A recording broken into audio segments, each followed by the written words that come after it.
देवादिदेव श्री आदिनाथ भगवान की, बोले देवादिदेव श्री महावीर भगवान की, परम पूजनीय संत श्रोमणी सूर्यगच्छाचार्य भगवान गुरुवर श्री विराग सागर जी गुरुदेव की, परम पूजनीय चरणाचार्य भगवान गुरुवर श्री विनम्र सागर जी गुरुदेव की, अहिंसामयी जैन धर्म की।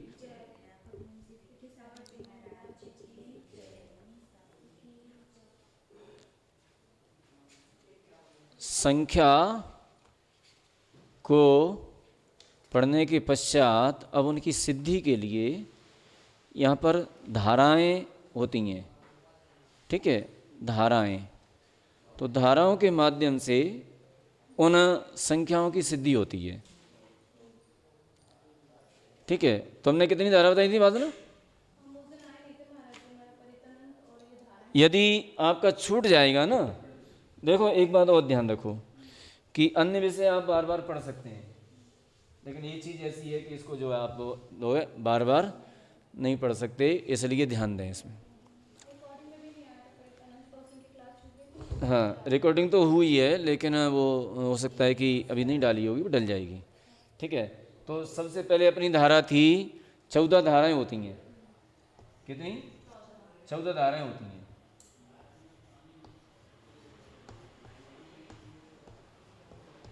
ठीक है। तो इन 14 धाराओं के माध्यम से अपन जो है ये सिद्धि करते हैं संख्या की, और संख्या की सिद्धि करने के लिए हमारे लिए महत्वपूर्ण होती हैं। अगर इन धाराओं को नहीं पढ़ पाया ना, तो फिर हम नहीं जान पाएंगे कि अनंत क्या है, असंख्यात क्या है ना, कितनी विशालता लिए हुए वो अनंत, कितनी विशालता लिए हुए। फिर तो जरा सा किसी ने कह दिया, बोले जीव मोक्ष से जाते रहेंगे, एक दिन ख़त्म हो जाएंगे, संसार समाप्त हो जाएगा, है ना। तो जो है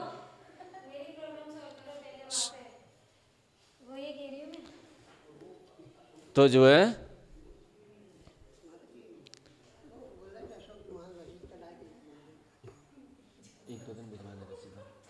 एक दो दिन भिजवा देना, ठीक है, थोड़ी देर बंद। तो जो है ये 14 धाराएं अपनी ये चल रही हैं यहाँ पर। तो जो है सबसे पहली धारा थी कौन सी? सर्वधारा, ठीक है ना। सबसे पहले कौन सी? सर्वधारा। सर्वधारा में जो संख्याएं आती हैं तो 1 से लेकर के और केवल ज्ञान तक। सबसे पहली संख्या कौन सी है? 1। और लास्ट में कौन सी है? लास्ट में कौन सी है? उत्कृष्ट अनंतानंत। उत्कृष्ट अनंतानंत। तो 1 से लेकर के उत्कृष्ट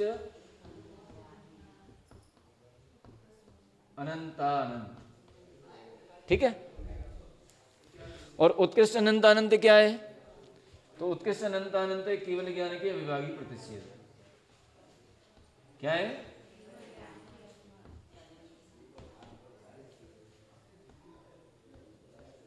अविभागी प्रतिच्छेद, ठीक है। अविभागी प्रतिच्छेद, ठीक है। तो अरे कोई गलती नहीं। तो केवल ज्ञान के अविभागी प्रतिच्छेद, ठीक है ना। थोड़ी क्या है ना, हमारी क्लास चल रही है, अभी क्लास चल रही है हमारी अभी। तो केवल ज्ञान के अविभागी प्रतिच्छेद हमने इसकी एक संख्या निर्धारित कर दी है। तो कितनी मान लें हम? जो है 65,536 मान लेते हैं, ठीक है ना। क्या मान लिया हमने? 65,536, ठीक है ना। तो सर्वधारा के अंदर 1 से लेकर के 65,536 माने केवल ज्ञान के अविभागी प्रतिच्छेद, ठीक है। केवल ज्ञान के अविभागी प्रतिच्छेद कितने होते हैं पता है? माने केवल ज्ञान के अविभागी प्रतिच्छेद का मतलब है कि लास्ट संख्या। अब इसके बाद अनंत भी नहीं है, कुछ नहीं है, ठीक है। सबसे लास्ट संख्या है ये। अब इसी के आधार से सब कुछ चलेगा, ठीक है। तो सर्वधारा के अंदर एक से लेकर के और केवल ज्ञान के अविभागी प्रतिच्छेद, ये हम 6536 भी नहीं बोलेंगे, क्या बोलेंगे? केवल ज्ञान के अविभागी प्रतिच्छेद, प्रमाण अनंतानंत, उत्कृष्ट अनंतानंत। ठीक है, तो ये काय में आ जाएंगे? सर्वधारा। कौन सी धारा है जी? सर्वधारा। ठीक, तो सर्वधारा में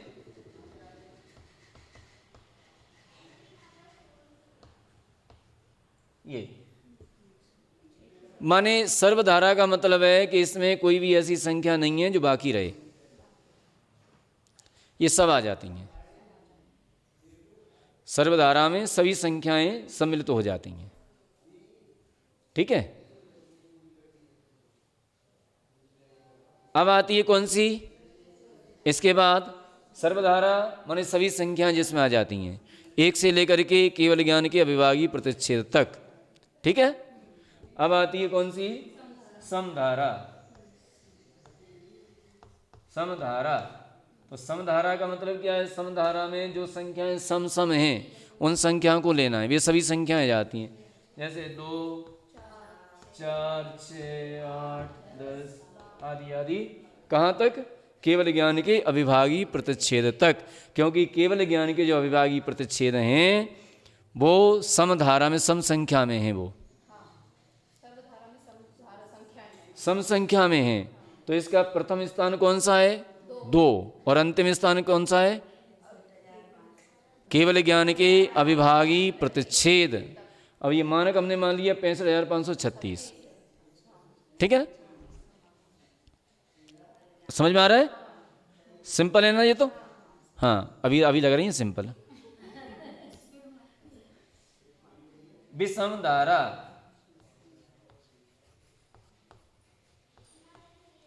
विषमधारा, इसमें क्या करेंगे अपन? जो विषम संख्याएं हैं जिनका जो 2 से भागित न की जा सकें, वो सब कैसी हैं?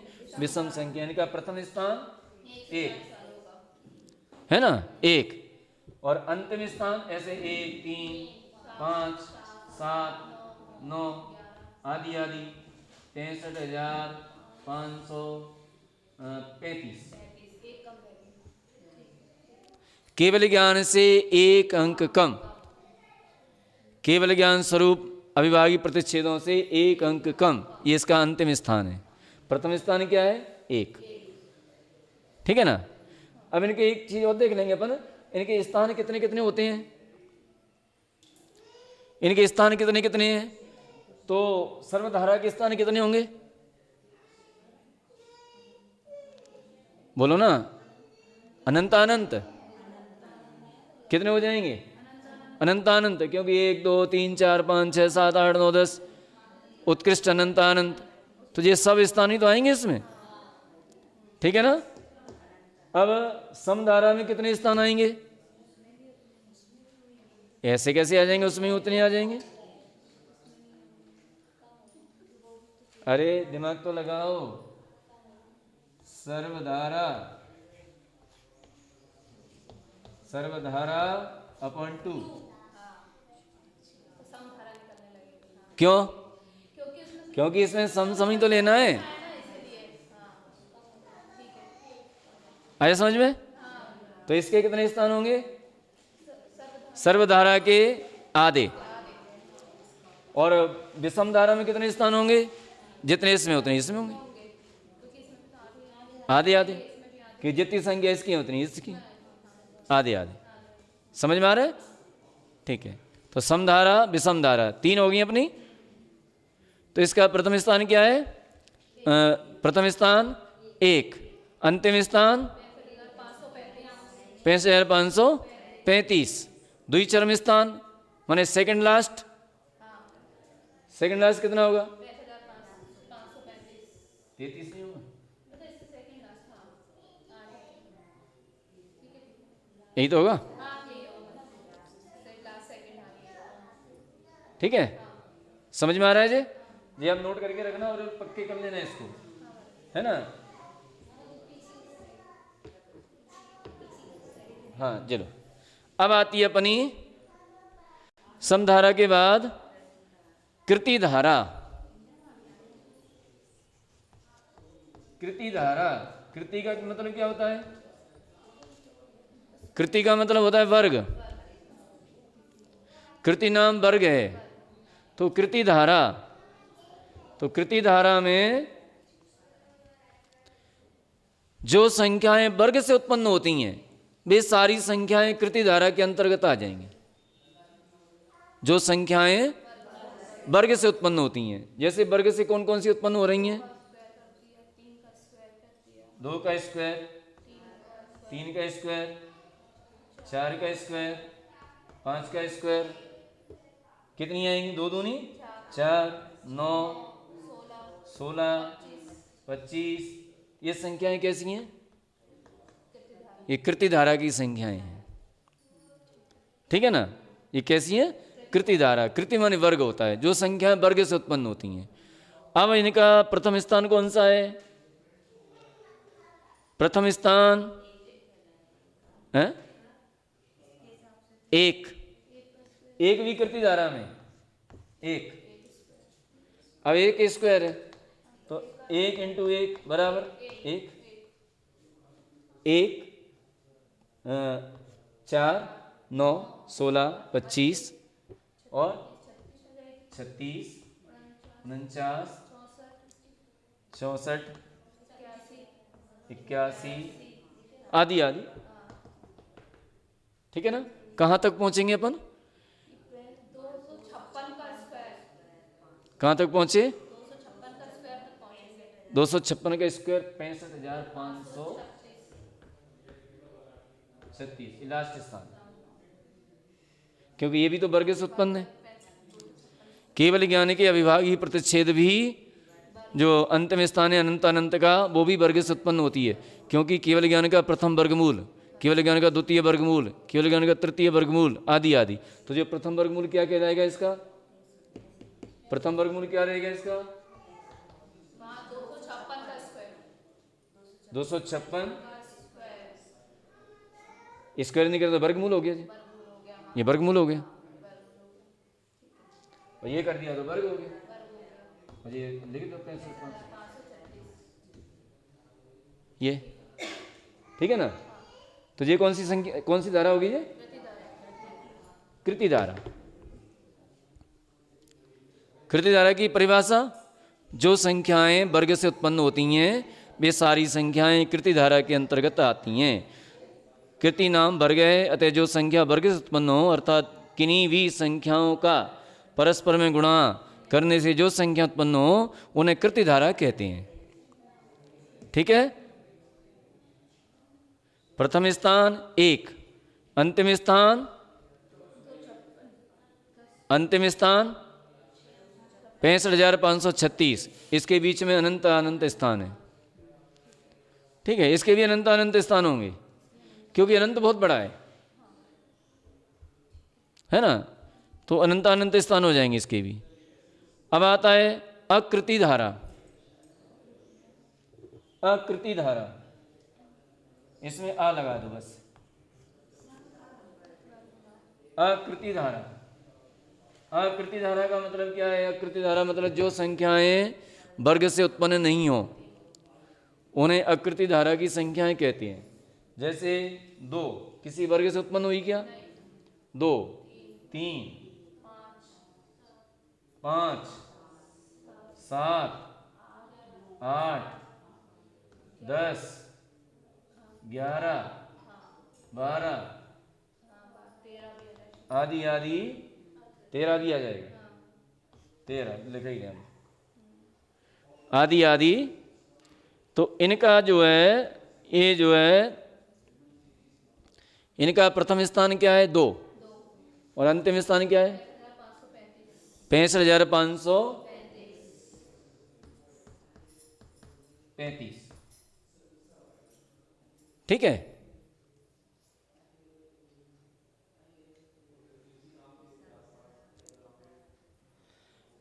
अब इनके स्थानों देख लो, स्थानों साथ में देखते जाओ। स्थान देखेंगे अपन तो पहले कृति धारा के स्थान देखेंगे। तो कृति धारा के स्थान निकालने की सर्वधारा जो है ना, तो सर्वधारा और सर्वधारा माइनस अकृति धारा। रुक जाओ, हम उल्टे चलते हैं, बराबर कृति धारा, कृति धारा के स्थान।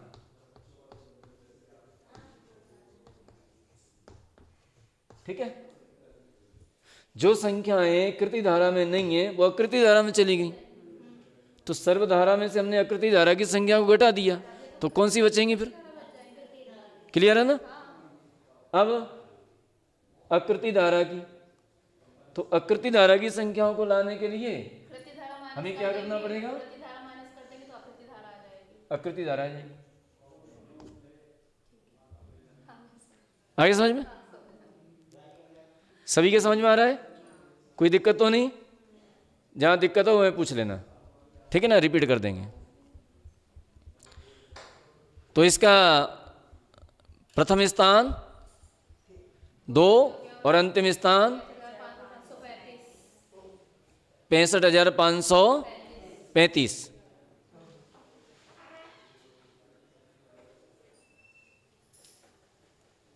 अब इसके बाद अपन चलते हैं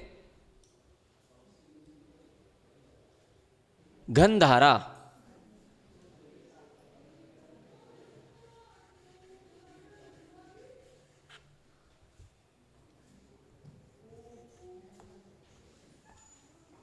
घन धारा, घन का मतलब क्या होता है? क्यू।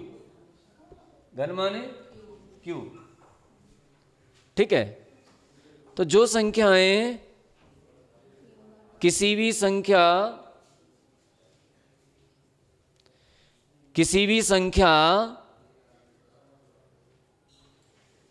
को 3 बार परस्पर गुणा करने से जो संख्या प्राप्त होती है वह घन धारा की संख्या कहलाती है। ठीक है, किसी भी संख्या, जो भी कोई भी संख्या है, तो उसका आपस में 3 बार गुणा करने पर उसको क्या कहते हैं? घन धारा कहते हैं। ठीक है, अब इसका प्रथम स्थान क्या है? प्रथम स्थान 1, क्योंकि 1 का 3 बार क्यों करेंगे तो क्या आएगा? 1 ही आएगा। तो ये घन धारा का प्रथम स्थान हो गया, है ना? और इसको जो है अब 1, फिर इसके बाद नहीं 8। हाँ, तो 2 का गुणा करेंगे तो 8 ही तो आएगा, जो संख्या घन से उत्पन्न होती है। 2 2 2 हो गई।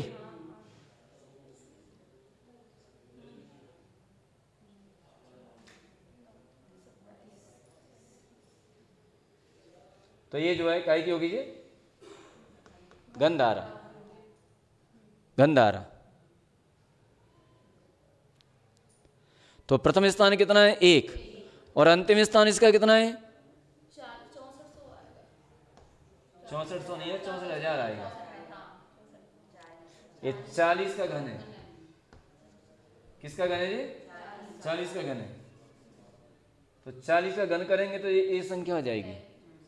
65,000 क्यों नहीं आया?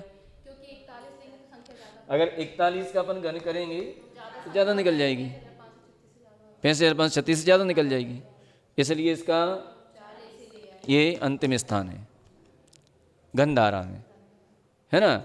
और केवल ज्ञान से आगे निकलना नहीं चाहिए अविभाज्य प्रतिच्छेदों से। ठीक है,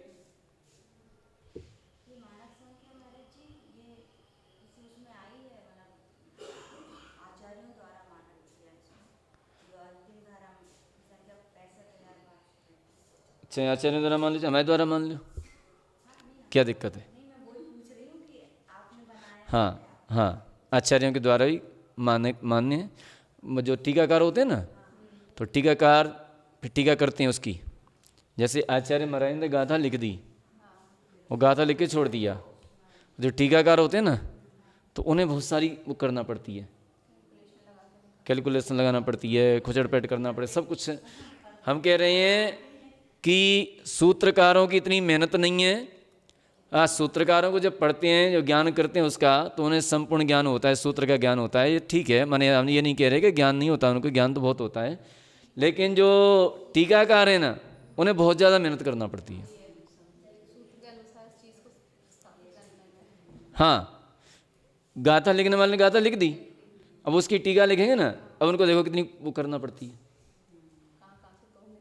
कहाँ कहाँ से संख्या निकाल निकाल करके, गणित लगा लगा करके। हाँ, तो आर्य का विशुद्धमती माता जी ने त्रिलोक सार की टीका लिखी, त्रिलोक पंडिती की टीका लिखी। हालांकि उन्होंने हिंदी किया है, उन्होंने संस्कृत टीका तो आचार्य माधव चंद जी ने लिखी है, नेमीचंद सिद्धांत चक्रवर्ती के शिष्य माधव चंद्राचार्य, उन्होंने लिखी है। लेकिन त्रिलोक पंडित की टीका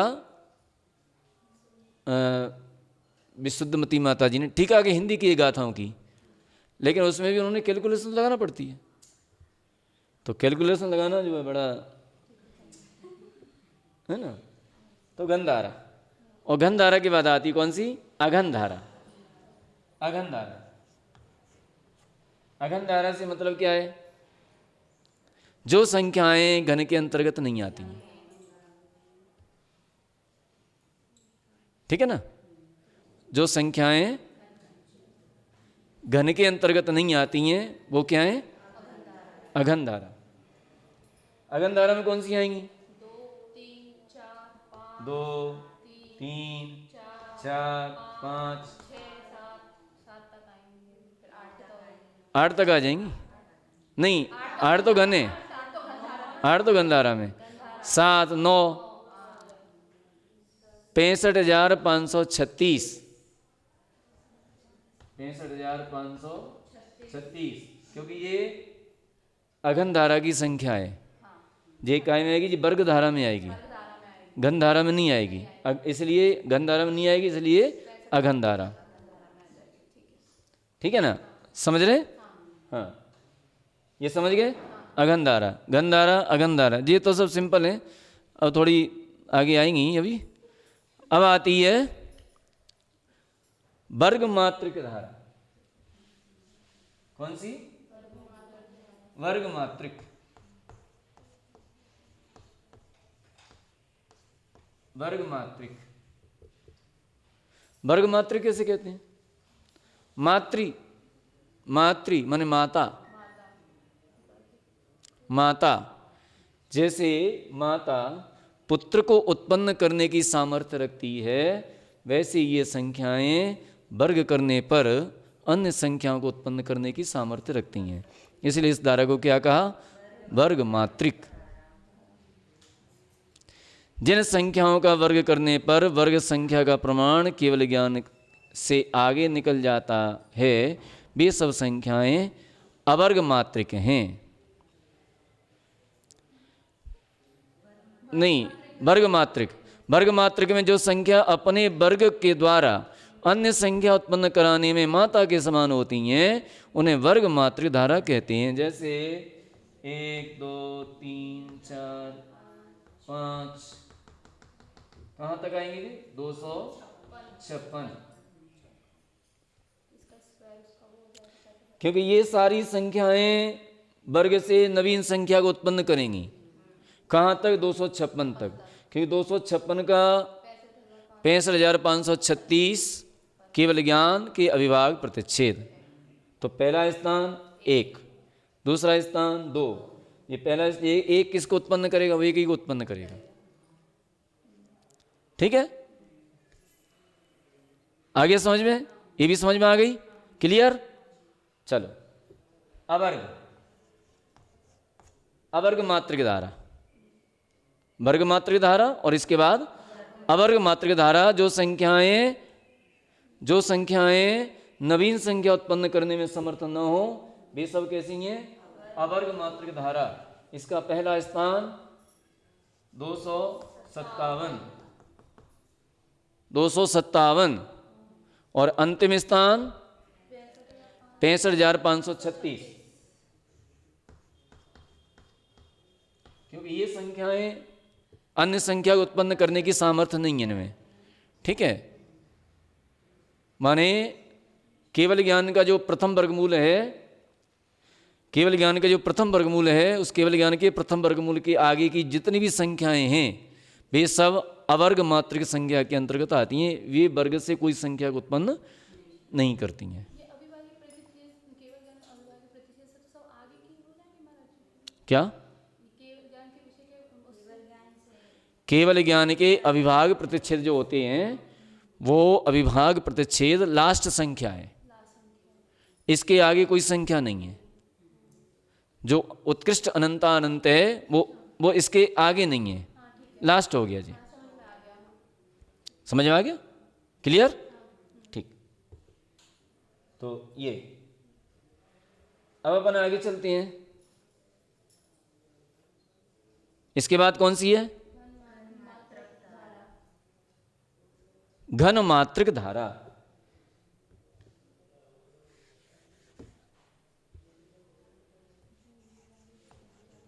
घन मात्रिक धारा। तो घन मात्रिक धारा का मतलब है कि जो संख्याएं घन के द्वारा नई नई संख्याओं को उत्पन्न करती हैं, जो संख्याएं माता के समान घन उत्पन्न करने में समर्थ हैं, उन्हें घन मात्रिक धारा कहती हैं, ठीक है। जैसे 1 2 3 4, 1 2 3 4, ये सब घन से उत्पन्न संख्या करेंगे। लास्ट क्या है? 40। लास्ट संख्या क्या रहेगी? 40, क्योंकि 40 का घन करेंगे तो 64,000 आ जाएगा, है ना। और यदि अपन जो है अगर 41 का करेंगे तो फिर आधा आगे निकल जाएगा, केवल ज्ञान से आगे निकल जाएगा, वो स्वीकार नहीं है अपन को। तो लास्ट स्थान क्या है इसका?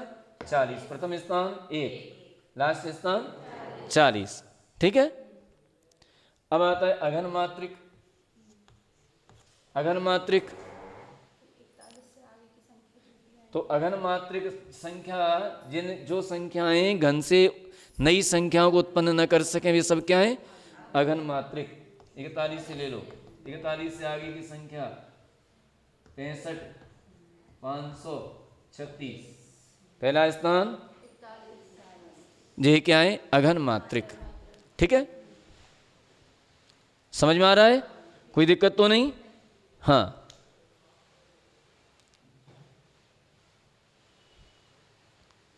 अब आती है द्विरूप वर्ग धारा, ठीक है। अब कौन सी आएगी? द्विरूप वर्ग धारा।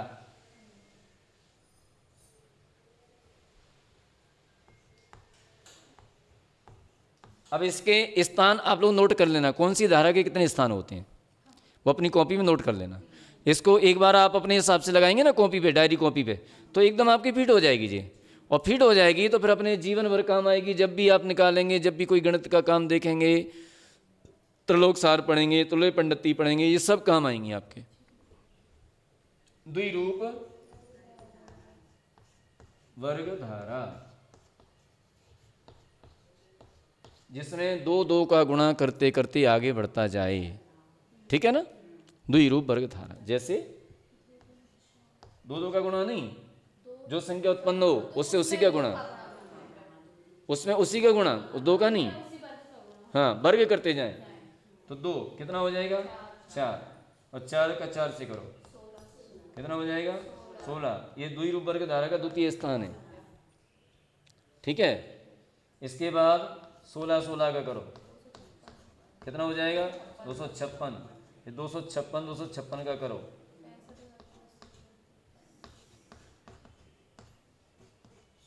65 536, ठीक है।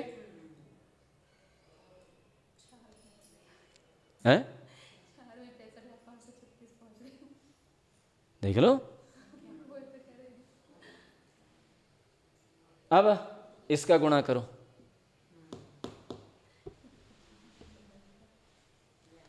कितना हो जाएगा?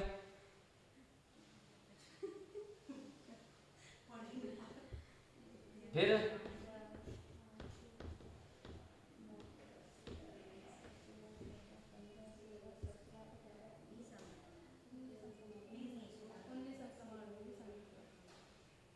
इसका हो जाएगा। फिर ये कौन सा स्थान हो गया? छठवां स्थान हो गया। ये छठवां स्थान हो गया। इतने अंक प्रमाण संपूर्ण, उसमें से एक माइनस कर देंगे तो इतने अंक प्रमाण संपूर्ण द्वादश सांगिकी अक्षरों की संख्या होती है। ठीक है, संपूर्ण द्वादश सांगिकी अक्षरों की संख्या कितनी है? द्विरूप वर्ग धारा का छठवां स्थान।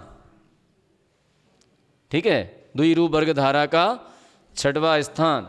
दूसरा अपन ऐसे भी निकाल सकें, 2 की पावर 64, मानी 64 बार 2 लिख करके और उसमें से -1 कर देंगे तो ये संपूर्ण द्वादश सांगिकी अक्षरों की संख्या आ जाएगी।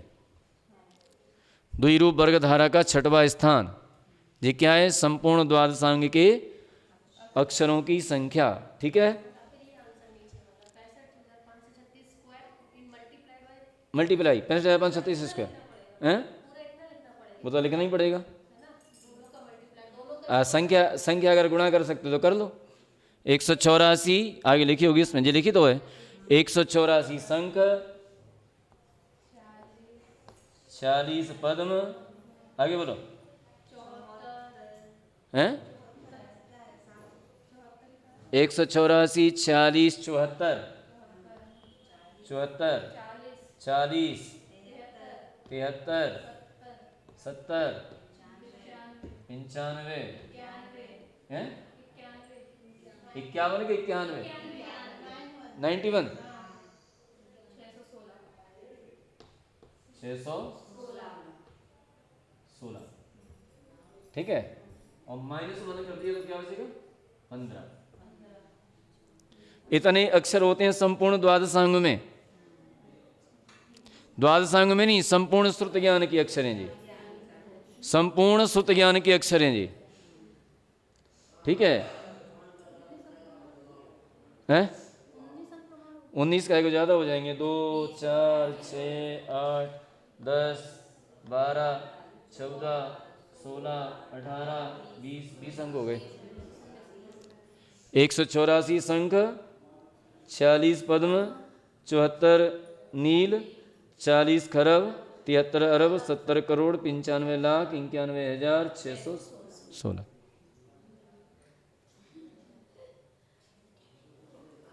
ठीक है, आगे चले। अब इसके आगे अब इसी तरह से अपन करते जाएंगे इसको। ठीक है, इसी तरह से आगे करते जाएंगे। तो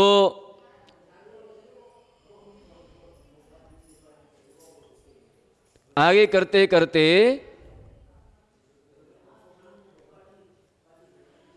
संख्यात स्थान आगे जाकर के कितने? संख्यात, काउंटिंग नहीं है, पढ़ नहीं सकते। संख्यात स्थान आगे जाकर के क्या मिलेगा? जघन्य परिता संख्यात की वर्ग सलाका, नहीं अर्धछेद में लेंगे पहले।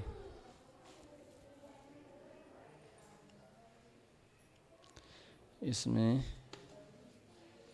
अर्धछेद में लेंगे पहले, फिर उसकी वर्ग सलाका, फिर प्रथम वर्गमूल, और फिर मिलेगा जघन्य परिता संख्या। ठीक है, तो जघन्य परिता असंख्यात,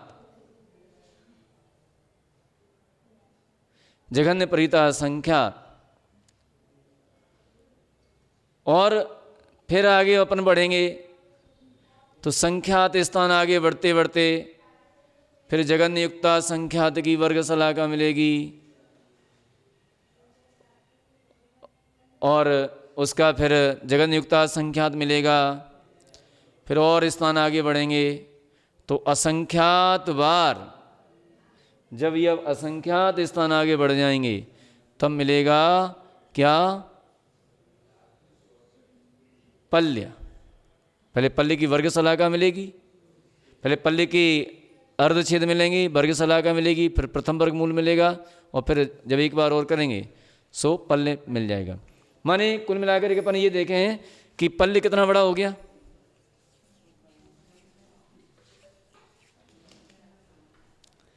कितना बड़ा हो गया पल्ले?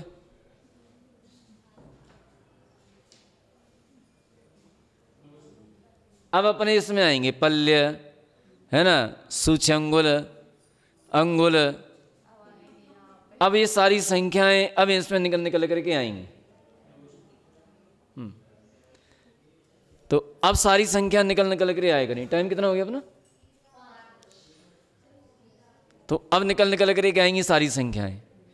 पल्य आएगा, अंगुल आएगा, और फिर जगत श्रेणी आएगी, फिर लोक आएगा।